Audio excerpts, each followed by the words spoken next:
Honestly, I never thought it would come to this. I was standing in my own kitchen, the one I'd cooked in for this family for 7 years, when my daughter-in-law Rebecca threw a cup of hot tea right in my face. The burning pain spread across my cheek, and for a moment I couldn't even breathe.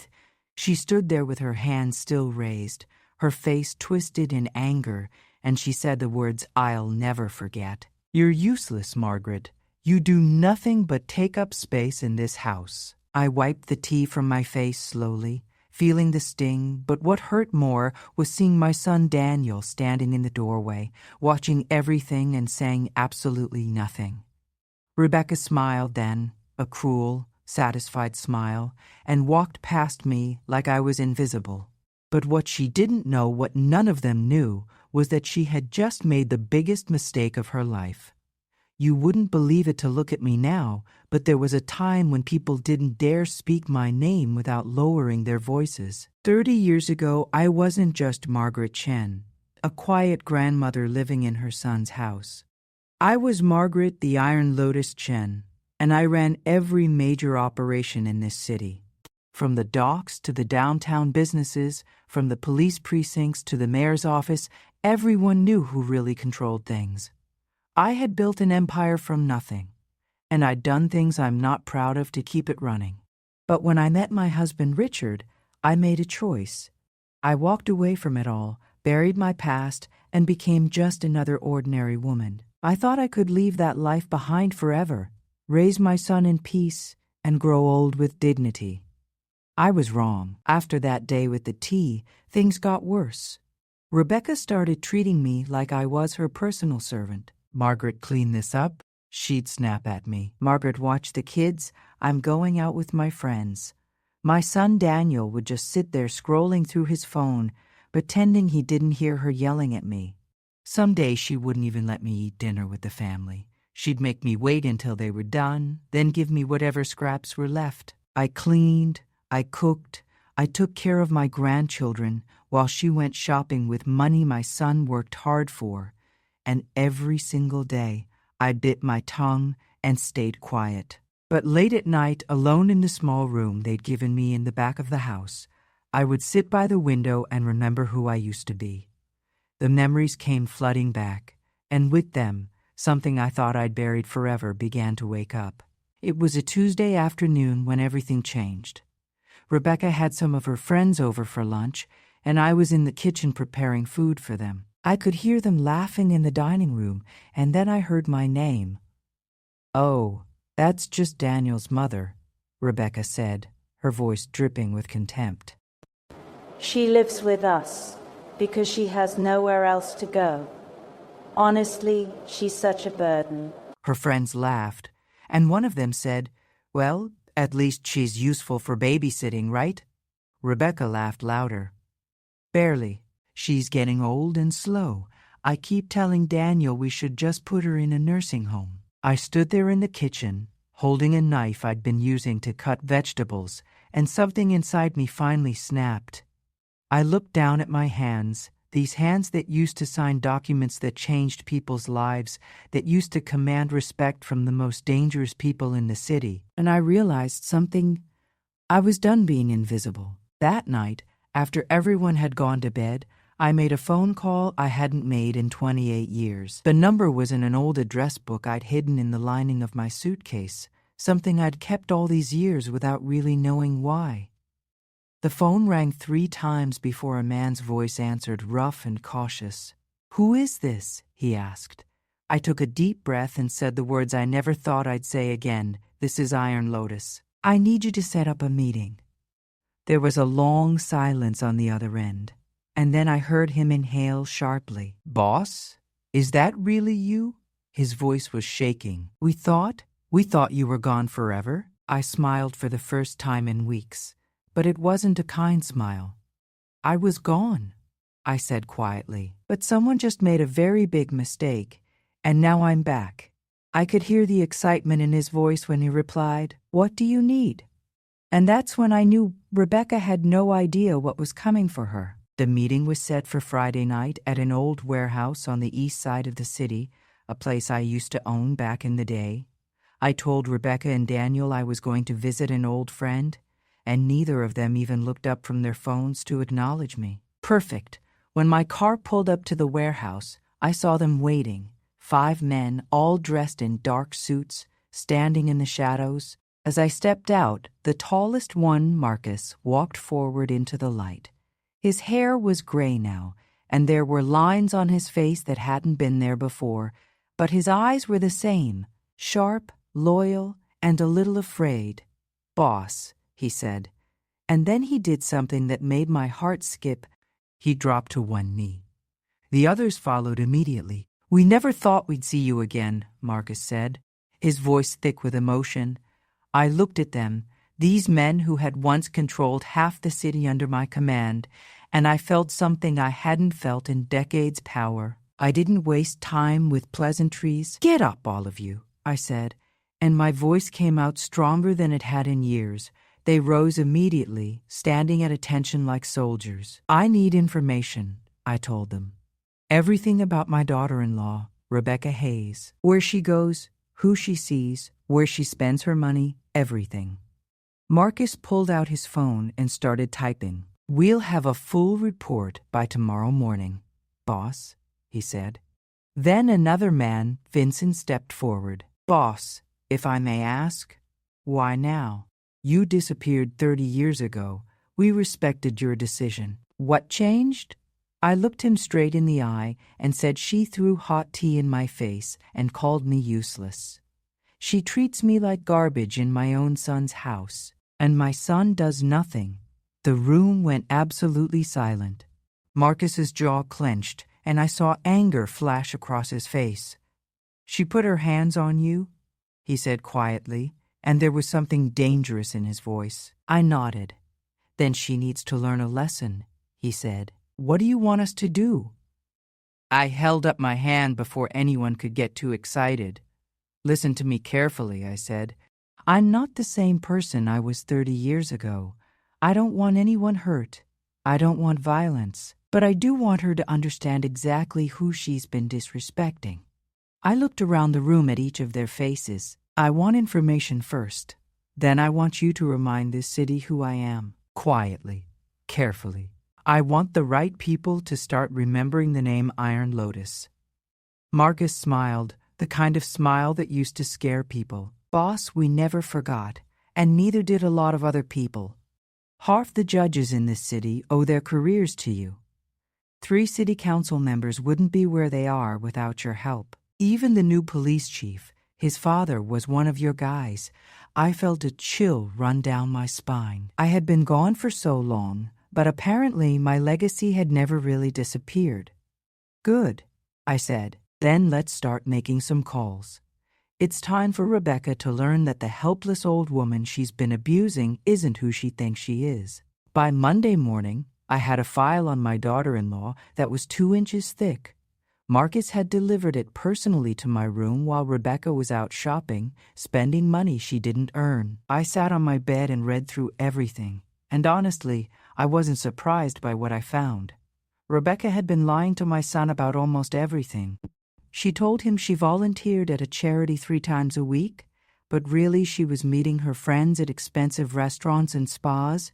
She'd opened credit cards in Daniel's name without telling him and racked up nearly $40,000 in debt. And the biggest shock, she'd been talking to a divorce attorney for the past 6 months, planning to leave Daniel and take half of everything, including the house that I had actually helped him buy. My hand shook as I read that last part. This woman had not only disrespected me, she was planning to destroy my son. I closed the file and picked up my phone. "Marcus," I said when he answered, "it's time for phase 2? I want you to pay a visit to some old friends tomorrow, starting with Judge Morrison." The next morning, Rebecca was in an unusually good mood at breakfast. She was humming to herself and texting someone, smiling at her phone.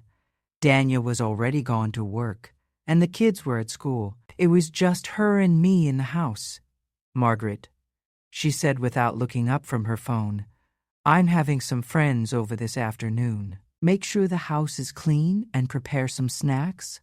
She still didn't use the word please, still didn't look at me like I was a human being. "Of course," I said quietly, and I watched her smile, thinking she had all the power. But what she didn't know was that at that exact moment, Marcus was sitting in Judge Morrison's office downtown. Judge Morrison, who owed me more favors than he could count, who had built his entire career on cases I'd helped him win 30 years ago. And Marcus was showing him a very interesting file about Rebecca Hayes and her plans to commit fraud and perjury in a divorce case. By lunchtime, I got a text from Marcus with just 3 words, "The judge remembers." I smiled and started preparing snacks for Rebecca's friends because I knew something she didn't. This would be the last time she ever ordered me around. Rebecca's friends arrived at 2 o'clock, 3 women who were just like her. Loud, entitled, and fake. They barely acknowledged me when I brought out the tea and sandwiches I'd prepared. I was just the invisible old woman serving them. "So, Rebecca," one of them said, a blonde woman named Tiffany, "have you made a decision yet? Are you really going through with it?" Rebecca glanced at me like I was a piece of furniture, then leaned in and lowered her voice, but not enough. "Yes, I'm filing next month. My lawyer says I'll get the house half his retirement and child support. Daniel won't know what hit him." They all laughed, and I felt my blood run cold. But I kept my face neutral, poured their tea with steady hands, and went back to the kitchen. That's when my phone buzzed. It was a message from Vincent with a photo attached. The photo showed Rebecca's lawyer, Thomas Brennan, walking out of his office building with Marcus right beside him. The text read, "Mr. Red, Brennan has decided to drop Mrs. Hayes as a client." He said something about ethical concerns. He also mentioned he's leaving town for a few weeks to think about his career choices. I had to cover my mouth to keep from laughing out loud. That evening, Rebecca got a phone call that changed her mood completely. I was in the kitchen cleaning up when I heard her voice from the living room, high-pitched and panicked. "What do you mean you can't represent me anymore? We had a contract. You can't just... Hello? Hello?" She stared at her phone in disbelief, then immediately started dialing another number. I watched from the doorway as she called 2 more lawyers, and both conversations ended the same way: polite excuses, sudden scheduling conflicts, recommendations to find someone else. By the 3rd call, her hands were shaking. "This doesn't make any sense," she muttered to herself. Oh, but it did make perfect sense. Because what Rebecca didn't know was that every family lawyer in the city had received a very interesting phone call that afternoon. Not a threat, nothing illegal, just a reminder from some very influential people that Rebecca Hayes was not someone they wanted to do business with. Doors were closing for her all over the city, and she had no idea why. I went back to washing dishes, and I have to admit, I was smiling. The next few days were fascinating to watch. Rebecca's perfect little world was starting to crack. Her credit cards were suddenly declined when she tried to go shopping. The bank called about unusual activity and froze her accounts pending investigation. Her favorite spa called to cancel her membership, saying they were restructuring their client list. Even her friends started making excuses not to see her. She spent hours on the phone, her voice getting more and more frustrated, trying to figure out what was going wrong. Daniel noticed something was off, but when he asked her about it, she snapped at him and locked herself in their bedroom. Meanwhile, I received daily updates from Marcus. "The bank manager is an old friend," one message said. "He's very concerned about the fraudulent credit cards opened in Mr. Trenevaux, quote, Daniel's name." Another message included photos of Rebecca meeting with a man who wasn't her husband at a hotel bar 3 months ago. I saved that one for later. Everything was falling into place, but I wasn't ready to show my hand yet. I wanted her to feel what I had felt, helpless, confused, and completely powerless. It was exactly 2 weeks after I'd made that first phone call when Daniel came home early from work looking upset. He found me in the garden where I was watering the roses I'd planted years ago. "Mom," he said, and his voice was tight, "can we talk?" I set down the watering can and looked at my son, really looked at him. He seemed tired, older than his 35 years. "Of course, sweetheart," I said gently. He sat down on the garden bench and put his head in his hands. "Something's wrong with Rebecca. She's been acting strange, paranoid. She keeps saying someone's sabotaging her. And Mom, I found something." He pulled out his phone and showed me bank statements. "These credit cards. I never opened these accounts. There's $40,000 charged to my name, and I didn't spend any of it." I sat down beside him and put my hand on his shoulder. "Daniel, there's something you need to know," I said quietly.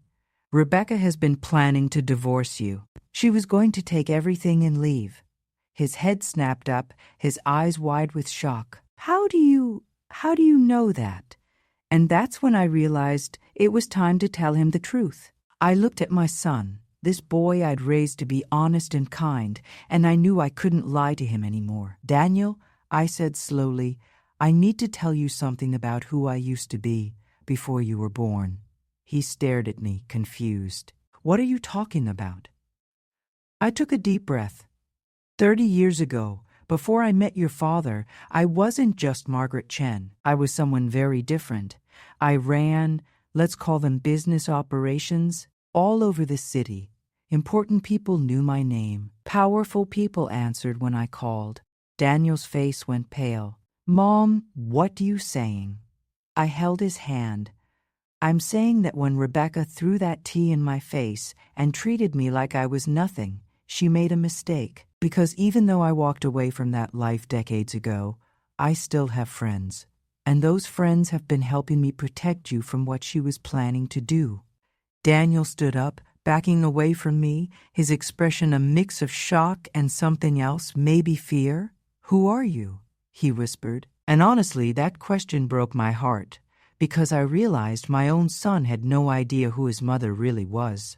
Daniel sat back down on the bench, his hands shaking. "I don't understand," he said, his voice barely above a whisper. "You're telling me you were some kind of what, a criminal?"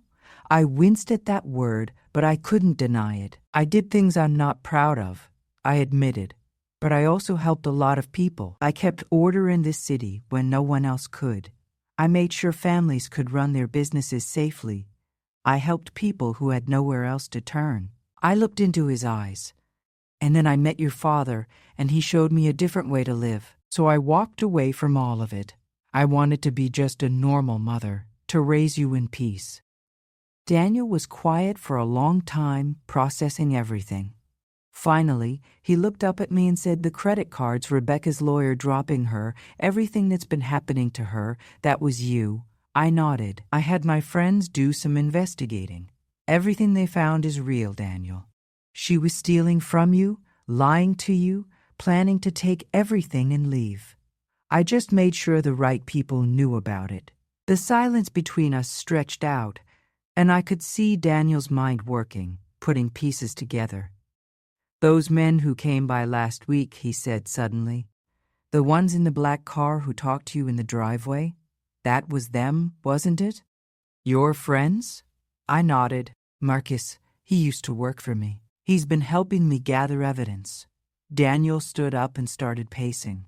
"This is insane. My mother was, I don't even know what to call it." He turned to face me, and I saw tears in his eyes. "Why didn't you ever tell me?" That question hit me harder than Rebecca's tea ever could. "Because I wanted you to see me as your mother, not as the person I used to be," I said, my own voice breaking. "I wanted to protect you from that world. But when Rebecca started treating me like garbage, when she threw that tea in my face and you said nothing, I realized I couldn't just be the quiet old woman anymore. Not when she was planning to destroy you." Daniel wiped his eyes and sat back down beside me. "What happens now?" he asked. Before I could answer Daniel's question, we heard the front door slam. Rebecca's voice echoed through the house, shrill and angry. "Daniel! Daniel, where are you?" We looked at each other, and I saw something change in my son's expression, a hardness I'd never seen before. "Stay here, Mom," he said quietly, and walked into the house. I followed anyway, staying in the shadows of the hallway. Rebecca was in the living room, her hair messy, her makeup smudged. She looked like she'd been crying. "Daniel, something's happening," she said frantically. "Someone's trying to ruin me. My lawyers won't call me back. The bank is investigating me. Even my friends are avoiding me. I think your mother is behind this somehow." I almost laughed at that. Even in her paranoia, she had figured it out. Daniel crossed his arms and looked at his wife with an expression I'd taught him well, the look of someone who knew they held all the power. "Is it true?" he asked calmly. "About the credit card you opened in my name? About the $40,000 in debt?" Rebecca's face went white. Daniel, I can explain that. I was going to tell you. She reached for his arm, but he stepped back. "And the divorce lawyer," Daniel continued, his voice getting colder. "Were you planning to tell me about that too?" Rebecca's mouth opened and closed, but no sound came out. She looked like a fish gasping for air. Who told you?" Then her eyes locked on me, standing in the hallway, and something in her expression turned vicious. "Her," Rebecca hissed. "That useless old woman has been poisoning you against me. Daniel, you can't believe anything she says. She's just bitter and jealous because we have a life and she has nothing." I stepped into the light then, and I let her see the woman I used to be. I straightened my spine, lifted my chin, and looked at her with the same expression that used to make grown men nervous. "Actually, Rebecca," I said quietly, "I have quite a lot. I have loyalty. I have respect. I have friends in every corner of this city who remember what I did for them. What do you have?" Rebecca looked at me like she was seeing me for the first time, and I watched the realization dawn on her face. "You," she whispered, "you did all of this. The lawyers, the bank, everything." She turned to Daniel desperately. "She's trying to control you. Can't you see that? She's been manipulating everything." But Daniel wasn't looking at her anymore. He was looking at me with a mix of emotions I couldn't quite read. "Mom," he said slowly, "do you have proof of what she's been doing?" I pulled out my phone and sent him the file Marcus had compiled. "Check your email," I told him. I watched as he opened it, his expression growing darker with each page he scrolled through. The credit card statements, the meetings with her lawyer, the messages to her friends about how she was planning to take him for everything he had. And then he got to the photos from the hotel bar, Rebecca laughing with another man, her hand on his arm. Daniel's jaw clenched, and when he looked up at Rebecca, there was nothing left in his eyes but cold fury. "Get out," he said quietly. Rebecca laughed nervously. "Daniel, don't be ridiculous. This is my house too." Daniel took a step toward her. "No, Rebecca. This house was bought with money my mother loaned me. The deed has her name on it too. And right now, I want you to pack a bag and leave." Rebecca's face crumpled and she started to cry. But this time her tears didn't move him. And honestly, watching my son finally stand up for himself, that meant more to me than anything else. Rebecca's tears turned into rage faster than I expected. "You can't do this to me," she screamed, her voice echoing through the house. "I have rights. I'll take you to court. I'll take everything." Daniel pulled out his phone and made a call. "Hi, yes, I need to speak with my attorney, please. It's urgent." He looked at Rebecca while he waited. "You're right, you can take me to court. But my lawyer is going to present evidence of fraud, identity theft, and conspiracy to commit perjury. Judge Morrison will be presiding over the case, actually." I watched Rebecca's face drain of all color when she heard that name. Oh, yes, she'd done her research on judges, and she knew exactly who Judge Morrison was, one of the toughest judges in the state. What she didn't know was that Judge Morrison owed his entire career to the woman she'd been abusing. That's not fair," Rebecca stammered. He can't." Daniel ended his call and looked at her coldly. "You have 1 hour to pack your things and leave. If you're not gone by then, I'll have you removed." Rebecca looked at me one last time, and I saw true fear in her eyes. "Who are you?" she whispered. I smiled. but it wasn't a kind smile. I'm someone you should have treated with respect. Rebecca left within 45 minutes, throwing clothes into suitcases and screaming threats the whole time. She promised she'd be back with lawyers, that she'd take the kids, that we'd regret this, but her voice shook and I could hear the desperation underneath the anger. When the door finally closed behind her, the house fell silent. Daniel stood in the middle of the living room, looking lost. "I can't believe I didn't see it," he said quietly. "All this time, I watched her treat you like that, and I said nothing. Mom, I'm so sorry." I walked over to my son and pulled him into a hug. "You loved her," I said gently. "Love makes us blind sometimes. But now you know the truth, and you can move forward." He held on to me tightly. "What happens now? Will she really try to fight this in court?" I thought about all the evidence Marcus had compiled, about the judge who remembered his old debts, about the lawyers who suddenly didn't want to touch Rebecca's case. "She might try," I said, "but she won't win. Trust me." And honestly, I knew I was right, because the next morning I got a message from Marcus that changed everything. The message from Marcus contained just a photo and a caption. The photo showed Rebecca at the airport, dragging her suitcases behind her, looking over her shoulder nervously. The caption read, "She's leaving the state. Bought a one-way ticket to Arizona this morning." I showed Daniel the photo, and I saw the tension leave his shoulders. "She's really gone," he said almost in disbelief.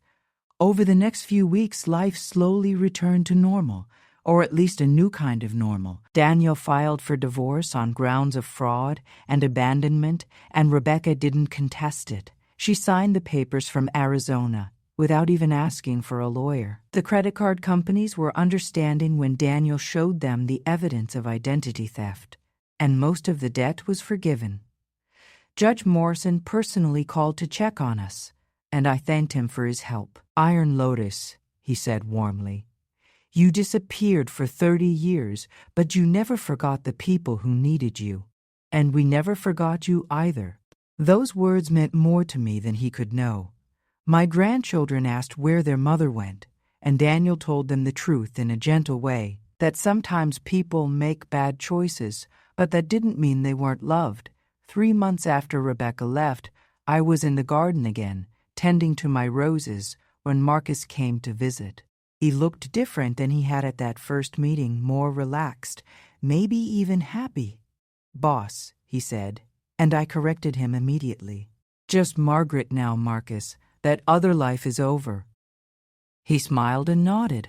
"Margaret, then. I wanted to tell you, the word spread about what happened. People in the old network, they've been asking about you. Some of them want to meet to pay their respects." I shook my head gently. "I appreciate that, but I'm done with that world. I only came back because my family needed protection. Now that they're safe, I'm just a grandmother again." Marcus looked at me for a long moment, then nodded. "I understand.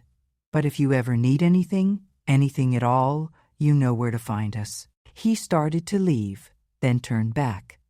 "For what it's worth, boss, Margaret, what you did for your son, the way you protected him without violence or revenge, just truth and justice, that's the kind of power that really matters." After he left, I sat in my garden and thought about his words, and honestly, I realized he was right.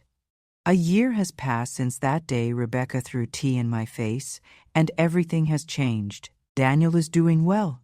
He got a promotion at work, and he started dating again. Someone kind and respectful who treats me like family. My grandchildren are happy and healthy, and they spend hours with me in the garden, listening to my stories, the appropriate ones. Anyway, the house is peaceful now, filled with laughter instead of tension. Sometimes Daniel asks me about my past, about the woman I used to be, and I tell him what I can. He doesn't judge me for it anymore. He just listens and tries to understand.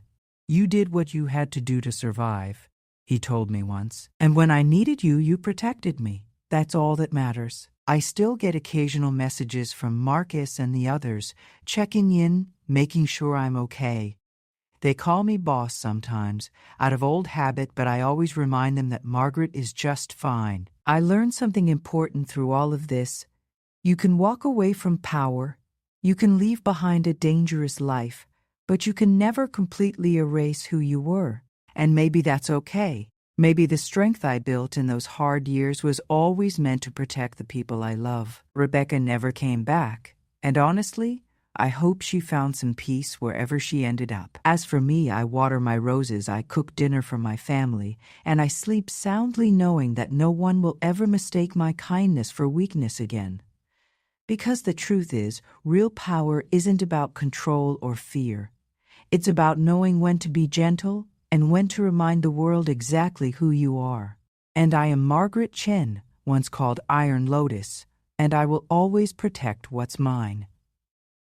Moral of story: true strength isn't about violence or revenge, but about knowing your worth and protecting those you love with wisdom and dignity. Kindness should never be mistaken for weakness, and sometimes the most powerful thing you can do is remind the world who you really are.